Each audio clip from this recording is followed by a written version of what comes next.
me dizia o nosso poeta analfabeto português, António Aleixo, olhar por fora é fácil e vão, por dentro das coisas é que as coisas são. E portanto nós temos que distinguir fé de religião. Não são o oposto de maneira nenhuma, mas a religião não basta a fé, ou seja, não basta fazer atos religiosos para ter fé, tal como não basta fazer atos familiares para ter amor à minha mulher e à minha família.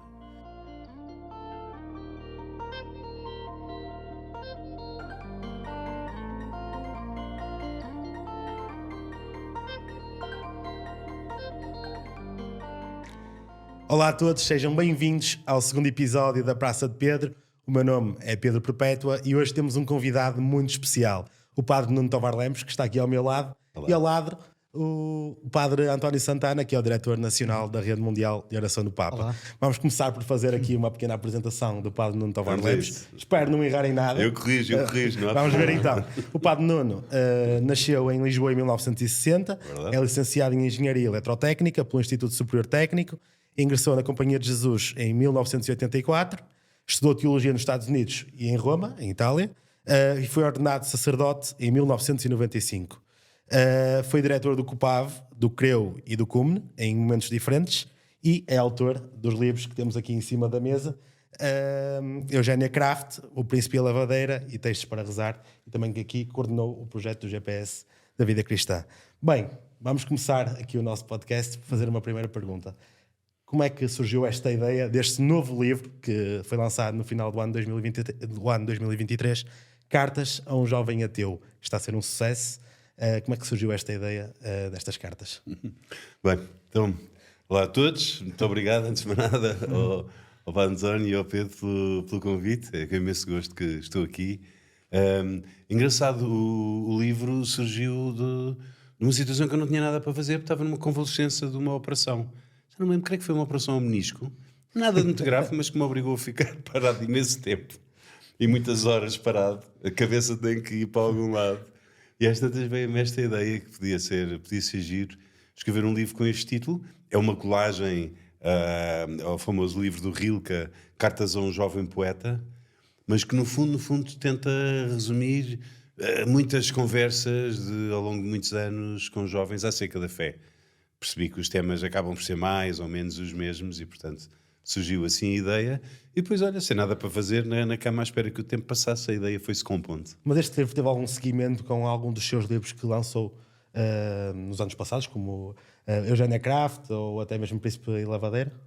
Não, eu não diria seguimento. Quer dizer, há aqui um seguimento de fundo de uma certa preocupação com transmitir a fé para quem está fora. Digamos, isso é um bocadinho o fio condutor. Agora não há assim um projeto, vou primeiro escrever este livro e depois escrever aquele, de maneira nenhuma. Nem sei o que é que virá a seguir, se virá alguma coisa ou não. Eu confesso, eu estou ansioso para ler este livro, mas esperei por este dia para poder saber um pouco mais sobre o livro antes de o começar a ler, mas já li aquela pequena introdução para apimentar aqui um bocadinho aquilo que eu procuro e aquilo que eu procuro neste livro, que eu já li um bocadinho. Fiquei aqui com uma dúvida. Fala-nos aqui de uma relação entre o amor e a fé. É importante, faço esta questão, é importante termos o coração aberto para abraçar a fé?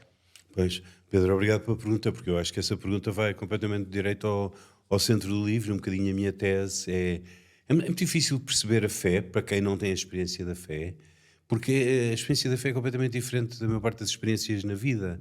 A única coisa que me parece que é muito parecida com a experiência da fé é a experiência do amor. Do amor em sentido geral, também do amor conjugal, mas o amor em sentido geral. Ou seja, há uma data de temas comuns, como seja a necessidade de confiar, o basearmos em sinais, a necessidade de nos darmos, de abrir o coração, ou seja, uma data de temas que são comuns à fé e ao amor. E num livro que pretende sobretudo dirigir-se a pessoas que não têm muita experiência da fé, do que é a experiência da fé, o paralelo com o amor, eu acho que, pelo menos a mim, ajuda muito a perceber. Muito bem. Agora, posso só comentar? Claro que sim, foi uma das coisas bonitas quando li o livro, é que de facto todos nós experimentamos o amor de muitas formas, não é? Porque o amor não é palpável, não é? Mas todos nós o sentimos, o amor condiciona as nossas opções, seja de encantamento, seja também de feridas, pronto, e por isso acho que há aqui também um caminho parecido com o da fé, não é? Porque a fé também é uma descoberta, também pede tempo, mas por outro lado também nunca se agarra, não é? E, portanto, nós vamos nos apaixonando e a fé também se vai desvelando, não é? E, portanto, acho que o livro também toca muito o percurso do personagem, que também está a reler-se no momento difícil da sua relação amorosa, neste caso com uma rapariga com quem achava que poderia ir casar, mas toda a leitura de repente de um momento difícil. Acho que nós também passamos por crise de fé, nós também temos ela também nos vai saindo das mãos, e portanto acho que é um bom argumento para falar da fé, é o amor, porque o amor é universal, não é? E portanto, se há coisa que qualquer ser humano sabe, ou já experimentou, foi o amor. Portanto, nem todos experimentaram a fé, mas pelo amor consegue-se também perceber um bocadinho o mundo da fé, não? Exatamente. Não, e uma coisa muito importante também de paralelo entre os dois é aquilo que estavas a dizer, é que tu não controlas. Não controlas. Não controlas Deus, adorarias poder controlar Deus, mas de facto não controlas, Deus não é domesticável, mas também não controlas o amor, também não controlas uma relação com alguém. Em certo sentido, há aqui uma necessidade de abandono, quer num caso, quer noutro. O que é muito difícil para nós. Nós precisamos de controlar, adoramos controlar, achamos que controlamos tudo hoje em dia, e portanto temos muitas dificuldades, curiosamente, nos dois planos. Temos muitas dificuldades ao nível do amor. Enquanto a paixão dura, tudo ótimo, mas depois a seguir é muito difícil. E temos muitas dificuldades também ao nível da fé. E, portanto, este aspecto do não controlar para mim também é um aspecto muito importante. O não controlar não quer dizer que a pessoa não seja inteligente. Há uma inteligência própria da fé e uma inteligência própria do amor, que se deixa levar por sinais e há uma racionalidade muito importante, mas não é a racionalidade do controle, digamos. Nós vamos andar aqui neste tema, à volta deste tema da fé e muito ligados aqui ao livro Cartas a um Jovem Ateu. Padre António, queria lhe perguntar, normalmente os padres, nós estamos habituados a ouvi-los na igreja, ouvi-los na igreja. É importante a igreja ir para a praça pública também? Sim, assim, normalmente quando pensamos em os padres a falar, pensamos ou temos na cabeça logo a homilia do padre no contexto da missa, numa igreja, não é? E, aliás, os púlpitos que as igrejas ainda têm, sobretudo as igrejas antigas, hoje em dia como mais um adereço da construção arquitetónica da igreja, mas o púlpito era o lugar onde se falava, não era? Mas hoje em dia a igreja não fala só nesse contexto, não é? Aliás, estava até agora a pensar que o Papa diz muitas vezes que a igreja não tem as portas fechadas, não é? E por isso, com as portas abertas, toda a gente pode entrar. Mas acho que isso também tem o outro lado difícil, que é também a igreja, essas portas não estão fechadas, também é para sair, não é? E acho que este livro, por exemplo, é uma boa forma de chegar, ou pelo menos da igreja se pôr em diálogo fora de portas e, portanto, poder ser tocado e lido por toda a gente, não é? Aliás, o mundo hoje, até o digital, não é? São as novas praças onde as pessoas estão, e a igreja também tem que lá ir dialogar com o mundo onde o mundo está, não é? Padre Nuno, dê-nos aqui também um bocadinho a sua perspectiva sobre este assunto. Bem, o Papa Francisco nisto é absolutamente o mestre e é como sabem, um dos pontos essenciais do seu pontificado, uma igreja em saída, como ele costuma dizer. Dá uma série de anos de ouvir dele, já não me lembro em contexto, ficou-me imensa esta imagem. Jesus manda-nos ir à procura da ovelha perdida. Muitas vezes estão 99 ovelhas no redil e está uma fora e a gente deve ir à ovelha perdida. Ele diz a situação neste momento na igreja é exatamente o contrário. Estão 99 ovelhas perdidas no sentido fora do redil da igreja. E está uma única dentro da igreja e nós passamos o tempo a fazer caracolinhos na lã da única ovelha que está na igreja. Isto é a perversão da fé, é a perversão de Jesus Cristo. Tudo o que temos é para dar, como dizia a Madre Teresa de Calcutá, tudo o que não damos apodrece. E a fé também, a nossa fé é para ser posta ao serviço, para ser posta a render para fora. Uma igreja centrada sobre si própria acaba por se apodrecer nas suas obsessões de organização interna, nas suas discussões de linguagem, nas opções como discute as pequenas diferenças entre vários grupos e movimentos, perde-se completamente o sentido. E o Papa Francisco tem tido um papel essencial nesta promoção da fé e para o crescimento da igreja para o futuro. Exatamente. A começar por uma questão muito importante, que é a questão da linguagem. Como o Padre António estava a dizer, não é? Uma igreja com portas abertas, uma igreja onde toda a gente pode entrar, mas que se toda a gente pode entrar, temos que falar uma linguagem que as pessoas percebam. E muitas vezes a nossa linguagem é tão codificada, que nem nós percebemos bem o que é que estamos a dizer, não é? muito menos uma pessoa que vem de fora. Creio que o confronto com quem está fora nos purifica de muitos dos nossos vícios e das nossas tendências herméticas, e por outro lado também nos ensina muita coisa, porque quem está fora também tem muita experiência do sagrado e muita experiência de Deus, que não existe só dentro dos muros da igreja, só na religião, digamos assim, propriamente. Padre António, como é que uma pessoa pode abrir-se à possibilidade da fé fazer sentido? Acho que primeiro, acho que o livro também mostra isto neste diálogo com este Bruno. Este Bruno é uma pessoa aberta, não é? Não é uma pessoa hermeticamente fechada nem blindada, e por isso, no momento em que ele abre a porta e começa a dialogar com um amigo que é padre, isto abre os seus horizontes. Pronto, ele questiona, também mostra o seu lado. Eu diria que, em primeiro lugar, é isso. A fé pede diálogo e abertura. Aliás, aqui há dias eu estava à procura de um argumento, por causa de uma coisa que ia apresentar sobre a fé e o diálogo, e encontrei um artigo que tinha uma imagem que eu achei bastante interessante, que dizia que para haver fé tem que se abrir uma porta, e Deus quer abrir a porta para entrar, mas a porta pode ser fechada por dentro, e portanto, se eu fechar a porta com os trancos, mesmo que a pessoa venha de fora e queira, não consegue abrir. E dava o exemplo até concreto: se o carteiro vier colocar uma carta na caixa do correio, e se eu fechar por dentro as tampinhas da caixa, ele bem pode tentar abrir, que não consegue meter a carta. Portanto, pelo menos abrir as trancas e deixar que possa haver interação entre os dois lados. E pronto, e se Deus depois meter uma carta, eu vou lê-la. Uma carta, por acaso é que esta carta de um jovem ateu, até a imagem até bastante parecida com a do livro. Acho que esse é o primeiro ponto, seja abrir-se ao diálogo. Mas a mesma coisa também acho que acontece de dentro. Se a igreja também se fecha demais e fica blindada, também se torna fechada nas suas ideias, e portanto, se esta imagem da abertura serve para fora, também serve para dentro. É preciso que a igreja também não tenha medo de dialogar com o mundo, porque o mundo também nos purifica, também nos abre horizontes. Pronto, e esta coisa da linguagem, não é? Eu vejo por mim procurar desconstruir a fé na linguagem das pessoas, e portanto conhecer a realidade das pessoas, e que também é a minha, mas sei lá, de uma família concreta com os seus problemas. E perceber também a evolução da sociedade. Pois também me coloca mais no mundo, e eu sinto que isso também me torna mais cristão. Engraçado.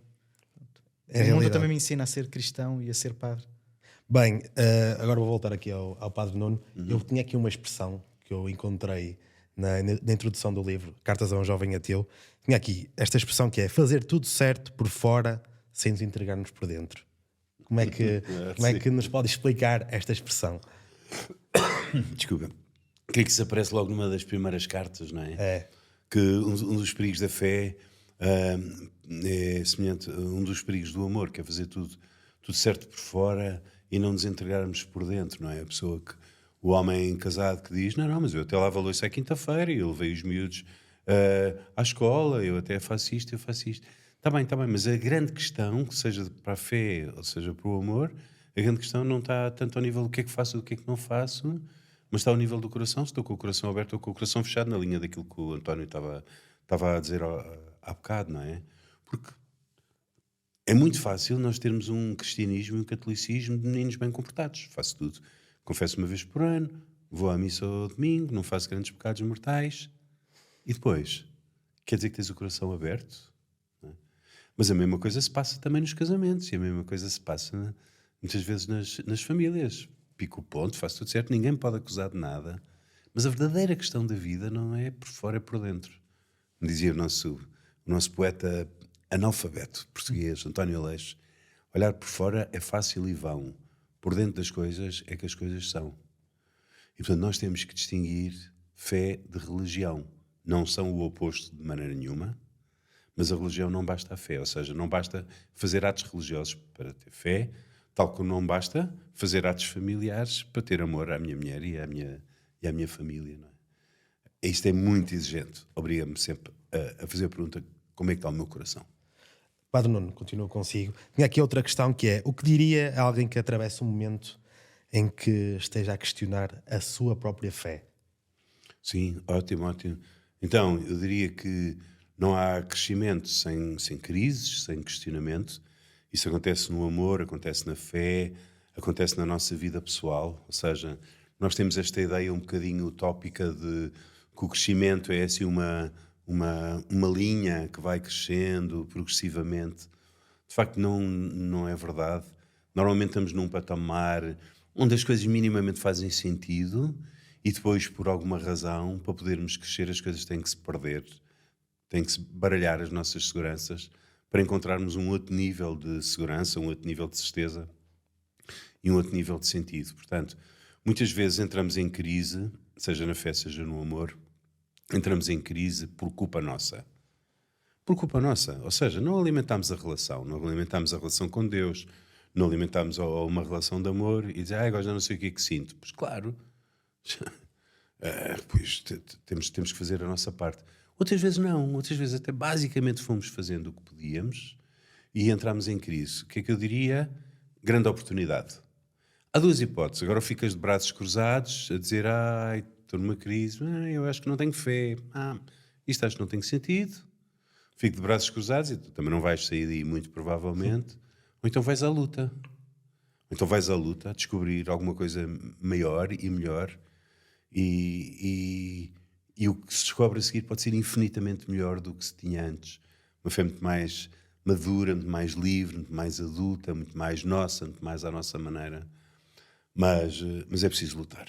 Padre Nuno, a saúde mental pode ter aqui uma certa influência no questionamento da fé?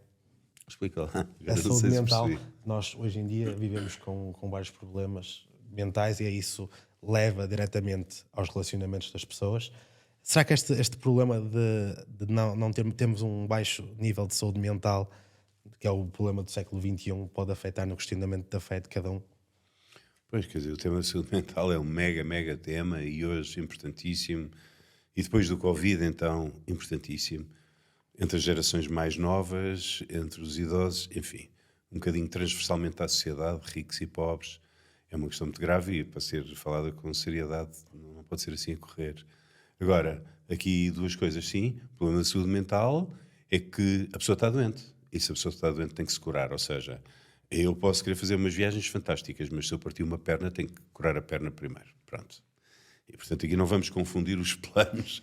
Há pessoas que tentam encontrar soluções psicológicas, soluções espirituais para problemas psicológicos. Têm que enfrentar os problemas psicológicos. Agora, um bocadinho de desequilíbrio todos temos. Um bocadinho de desequilíbrio faz parte da sanidade mental. E esse bocadinho de desequilíbrio, que tem a ver com insatisfação, que tem a ver com algumas fraturas, que tem a ver com algumas feridas, esse bocadinho de desequilíbrio pode ser muito bem aproveitado para eu me abrir e ir à procura de mais e encontrar coisas boas para a minha vida. Sim, eu estava a pensar exatamente nisto, por causa da pergunta anterior. Quem tem uma doença tem que se curar da doença, não é? Mas hoje em dia, um momento de desânimo, de dificuldade, é sempre vivido como uma coisa negativa, não é? Eu quero estar sempre bem, quero me sentir sempre realizado. E os momentos de crise são também momentos de avaliar. Não é? Acho que até a palavra crise em grego, a raiz, tem a ver com um momento de avaliação, de ponderação. E por isso, um momento de dificuldade, até de desânimo, até do ponto de vista pessoal e até psicológico, pode ser uma boa altura de eu olhar para a minha vida e perceber que novas dimensões eu me quero abrir, ou não viver tão dependente da minha autoestima e do conforto que os outros me dão. Claro que isto leva a obrigar a um esforço e obriga a pôr-me a trabalho, mas a verdade é que todas as crises que nós passamos, se as conseguimos viver bem, pedindo ajuda ou até entregando a Deus, e no final sermos sempre muito mais maduros e muito mais crescidos. E portanto, se não tivéssemos momentos de desânimo e de crise, nós ficaríamos sempre infantis. E portanto, a maturidade também pede que saibamos atravessar bem estes momentos, pronto, com fidelidade e como diz Santo Inácio, em tempo de desolação, não fazer grandes mudanças estruturais, claro, mas também reagir contra e olhar para a dificuldade para perceber como é que pode ser um momento de crescimento. E acho que muitas vezes perde-se a fé porque se chegou ao momento do desânimo e estava-se numa dimensão infantil, pronto, e aquilo deixa de fazer sentido e não se dá o salto para uma dimensão mais madura. Mas se é mais madura, depois também pede mais compromisso, pede novas dialéticas da vida, seja no comportamento, seja até no conhecimento. Pronto. Mas isso é que a vida é feita disso mesmo. E será a vida toda. Aliás, os Padres do Deserto, há uma história muito bonita que eu gosto dos Padres do Deserto, em que um padre do deserto que vive numa gruta vai ter com o Abá, que é o padre espiritual, para lhe pedir um conselho, e depois passar um tempo volta lá porque está outra vez em desânimo ou porque precisa de se questionar, depois volta lá mais uma vez, e um dia cansado de pedir conselhos ou pedir ajuda, diz: mas quando é que isto termina? E o Abá diz: quando morreres. Portanto vai ser assim a vida toda, teremos sempre necessidade de crescer, e as crises serão sempre momentos de crescimento. Pronto. Muito bem, Padre António. Vamos voltar para o Padre Nuno, e aqui temos uma questão que já estamos quase a finalizar o nosso podcast. Como é que interpreta nesta vertente das relações pessoais? No seu livro, dá para reparar na introdução que existe uma relação entre o Bruno e a Mia. Como é que nesta vertente de relacionamento isto pode influenciar a fé de alguém? Grande questão.